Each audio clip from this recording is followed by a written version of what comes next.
The Harley's engine was still ticking hot when Marcus heard the scream. Not the kind of scream you hear at a concert or a party. This was different. Raw. Terrified. The kind that makes your blood stop moving for a second before it starts pumping twice as hard. He was sitting outside Ruby's Diner in Barstow, California, leaning against his '08 Road King, finishing the last of his coffee. It was past midnight. The desert highway stretched out in both directions like a black ribbon under dim streetlights. Behind him, 6 more bikes sat cooling down. His brothers were inside, eating burgers and talking nonsense the way riders do when the road's been long and the day's been longer. Marcus looked up and saw her. A girl, maybe 16, running barefoot across the gravel parking lot. Her hair was wild, tangled. Her jeans were torn at the knees. She wasn't running toward something. She was running away. And then he saw why. A white sedan pulled into the lot, headlights slicing through the dark. It stopped near the entrance, engine idling loud and aggressive. The driver didn't get out. Not yet. But Marcus saw him. Mid-30s. Clean cut. Eyes locked on the girl like a predator watching prey. Marcus stood up. His hand instinctively went to his cut. His vest, like he was checking it was still there. Like he needed to remind himself who he was. What he stood for. The girl stumbled, caught herself, and then she saw them. The bikes. The leather. The patches. And in that split second, she made a choice most people wouldn't. She ran straight toward Marcus. "Please," she gasped, barely able to get the word out. "Please help me. He won't stop following me." Marcus didn't say anything. Not yet. He looked past her at the sedan. The driver was watching. Calculating. The engine revved once. Twice. A warning. A challenge. The diner door swung open. Boots hit concrete. One by one, his brothers stepped out. Gunner. Taz. Rook. Big Joe. Ace. And Diesel, the oldest of them all, 53 years on this earth and most of them spent on 2 wheels. They didn't ask questions. They didn't need to. They saw the girl. They saw the car. They knew. Welcome to Silent Bike Tales. Aaj Jo story sunain jaraha hun. Ye surf ek road story nahi hai. Ye bermain hai ki kais kuch log kud ko bul jade hain. Or kais aslian san wood hain jo bina kuch manj dusran kaliya kada ho jade hain. Agar AAP Pali Bar Yahana Ho, To Channel KO like or subscribe Cardina. Or ISS Story KO Apni Dosto Kasath Sherkarna Mat Bulna. Kyunki Ya Wo Kahani Hai Jo Suni Zaruri Hai. Chelo Shuru Kardi Hain. Marcus kept his voice calm. "What's your name?" "Emma," the girl whispered, her voice shaking. "Okay, Emma. You're safe now. Stay behind me." Diesel stepped forward. He was the kind of man who didn't need to talk much. His presence did all the talking. Scars ran across his knuckles, his neck, his face. Not from fights he'd picked. From fights that picked him. The sedan door opened. The man stepped out. He was dressed too nice for this place. Button-up shirt. Expensive watch. He smiled, but it wasn't a real smile. It was the kind people use when they think they're smarter than everyone else. "Hey," he called out, hands up like he was innocent. "That's my niece. Family business. Nothing to do with you guys." Marcus didn't move. "That right, Emma? He your uncle?" Emma's voice cracked. "I don't even know him." The man's smile faded. "Look, I don't want any trouble. Just let her come with me and we'll be on our way." Gunner, a stocky guy with a beard down to his chest, laughed. Not a friendly laugh. "Nah, man. I don't think so." The man's jaw tightened. He looked at the bikes. The cuts. The patches. He was doing the math. 7 bikers. One of him. And then he did what guys like him always do. He pulled out his phone. "I'm calling the cops," he said, his voice louder now. "You're kidnapping a minor." Taz, the youngest of the group at 28, stepped forward. "Go ahead. Call him. We'll wait." The man hesitated. His finger hovered over the screen. But he didn't dial. Because he couldn't. Diesel spoke for the first time, his voice low and steady like distant thunder. If she was really your niece, you'd have already called. But you didn't. Because you know what happens when the cops show up and start asking her questions. So here's what's gonna happen. You're gonna get back in that car. You're gonna drive away. And you're never gonna come near this girl again. The man stared at Diesel. Then at Marcus. Then at the rest of them. He was outnumbered, outmatched, and he knew it. But guys like him don't quit easy. This isn't over, he said, his voice sharp with venom. He got back in the car, slammed the door, and the sedan tore out of the lot, kicking up dust and gravel. Emma collapsed. Not physically, but emotionally. She just folded into herself, arms wrapped around her knees, shaking. Marcus crouched down next to her. You're okay now. He's gone. No, he's not, Emma whispered. He's been following me for 3 weeks. He followed me home. He found out where I work. He knows everything. Big Joe, a man who looked like he could bench press a truck, knelt down on her other side. Where are your parents, kid? My mom's dead. My dad, he doesn't care. I've been staying with a friend. But I can't go back there. He knows where she lives. Ace, the quietest of the group, finally spoke. Then we make sure he doesn't find you. They took Emma inside the diner. Ruby, the owner, a woman in her 60s with silver hair and a no-nonsense attitude, brought her water and a blanket. She didn't ask questions either. People like Ruby knew when to mind their business. Emma sat in the corner booth, wrapped in the blanket, her eyes still wide with fear. Marcus sat across from her. The others stood nearby, arms crossed, watching the parking lot through the windows.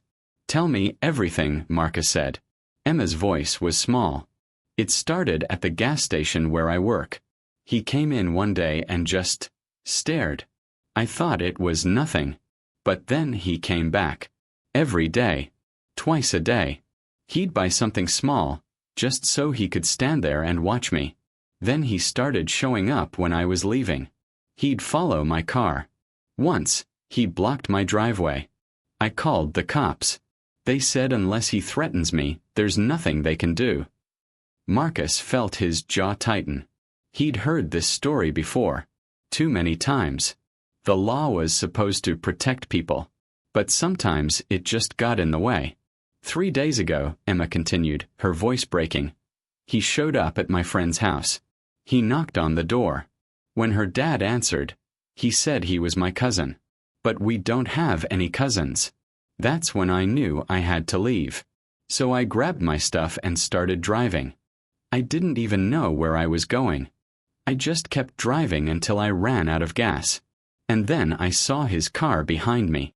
She looked up at Marcus, tears streaming down her face. I don't know what he wants. But I know what happens to girls like me when guys like him don't stop. Diesel walked over and sat down next to Marcus. You did good, kid. Running took guts. And asking us for help? That took even more. What do we do? Emma asked. Marcus leaned back. We make sure he never comes near you again. They spent the next hour making calls. Diesel knew people. People who knew people. By the time the sun started creeping over the horizon, they had a name. His name was Ryan Calloway. 34. No priors. Clean record. Worked in tech.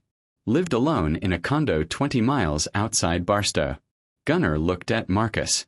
What's the play? Marcus stared out at the highway. We pay him a visit. Emma's eyes went wide. You can't. He'll call the cops. He'll say you attacked him. Diesel shook his head. We're not gonna touch him. But we're gonna make sure he understands something. There are consequences. They left Emma with Ruby. The old woman promised to keep her safe. Marcus gave her his number. Anything happens, you call me. Ruby nodded. Go handle your business. The 7 of them rode out as the sun turned the desert gold. Their bikes roared in perfect sync, a symphony of steel and freedom. They didn't talk. Didn't need to. The road did all the talking. 20 minutes later, They pulled up outside Ryan Calloway's condo. It was a nice place. Too nice. The kind of place built with money that made people think they were untouchable. Marcus killed his engine. The others followed. Silence. They walked up to the door. Diesel knocked. Hard. It took a minute, but the door opened. Ryan stood there in sweatpants and a t-shirt, eyes still half asleep. When he saw them, the color drained from his face. What the hell? Marcus didn't let him finish. We need to talk. Ryan tried to slam the door. Gunner's boot stopped it. I'll call the cops, Ryan said, his voice shaking now. Go ahead, Diesel said calmly. Call 'em. Tell 'em 7 bikers showed up to talk to you. See what they say. Ryan didn't move. Marcus stepped forward. Here's how this works. You're done. You don't go near Emma. You don't call her. You don't drive by her. You don't even think about her. You forget she exists. I didn't do anything illegal, Ryan said, his voice desperate now. Not yet, Taz said. But you were planning to. Ryan's eyes darted between them. You can't prove anything. Big Joe laughed. We don't need to prove anything. We're not the law. We're just guys who don't like bullies. Diesel leaned in close. You see, Ryan, guys like you think you're smart. You think you can hide behind the system. But here's the thing. We're not the system. We're just men who ride. And we look out for people who can't look out for themselves. Ryan tried to speak, but nothing came out. Marcus pulled out his phone and showed Ryan a picture. It was a photo of Ryan's car outside Emma's workplace. We know everywhere you've been. We know where you work, where you eat, where you sleep. You so much as look at that girl again and we'll know. And next time we won't knock. The silence that followed was heavier than any word. Ryan's hands trembled. Okay. I'll stay away. Good, Marcus said. He turned to leave, then stopped. One more thing. You ever think about doing this to someone else, remember this moment. Remember us. Because we're not the only ones watching. They rode back to the diner as the sun climbed higher. Emma was sitting outside with Ruby, her face still pale but her eyes a little brighter. When she saw them, she stood up. Did you? He won't bother you again, Marcus said. Emma's lip quivered. Why? Why would you do this for me? You don't even know me. Diesel walked up and put a hand on her shoulder. Because that's what we do. We ride for freedom. But freedom means nothing if people aren't free to live without fear. Emma broke down. Not from fear this time. From relief. From gratitude. Ruby wrapped an arm around her. Marcus looked at his brothers. They nodded.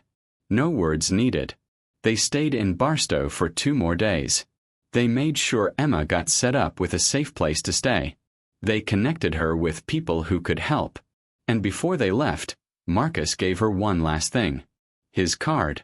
You ever need anything, you call. Emma held the card like it was made of gold. Thank you. For everything. Marcus just nodded.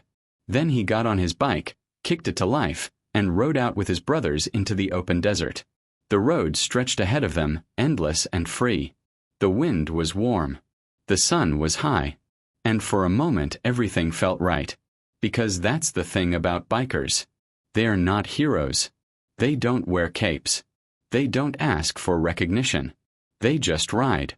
And when they see someone who needs help, they stop. Not because they have to. Because they choose to. That's the code. That's the way. And that's why the road will always belong to those who respect it.